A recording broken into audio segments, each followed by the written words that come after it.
Hello, good morning students. Today's transcription number 198 on the speed of 120 words per minute. Start.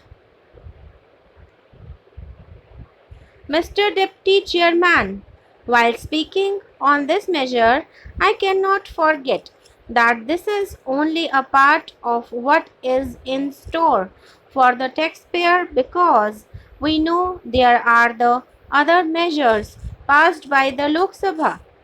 There are yet others pending before them, and there may be many more in the conception of the Finance Ministry. However, I cannot help sympathizing with the Finance Minister in his having to present this finance bill. In the first place, he had to do it because he was hard pressed to find the money for the sixth 5-year plan.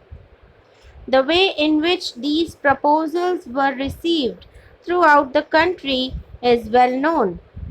I believe, sir, it is true that no budget ever created so much sensation, caused so much anxiety, affected so much the rich and the poor alike, and brought down with such a crash the value of the shares and stocks in the stock exchanges. The finance minister had to do all this because he was to find the money for the sixth 5-year plan. But if it was that the 5-year plan would succeed with this money, I would not have minded it. But as a layman, I have certain doubts in my mind.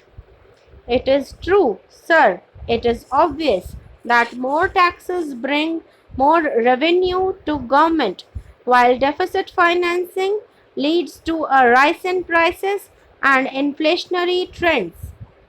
Have we taken into consideration what will be the effect of all these measures on the general economy of the country? What will be the effect of all these measures on the price index, on food prices and manufactured goods? And what will be the effect of all these measures on the cost of production? I think these things must be taken into consideration.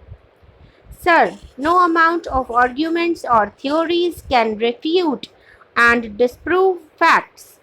The fact remains that as soon as these proposals were out, the price index began to rise, and this fact is in evidence today. This rise in the price index is a definite proof that these taxation measures are creating inflation. Now, we know, sir, that government themselves had to increase the price of steel, coal and cement. What will be the effect of this? The increase in the price of steel and iron will naturally increase the cost, because all the agricultural implements will cost the farmer more.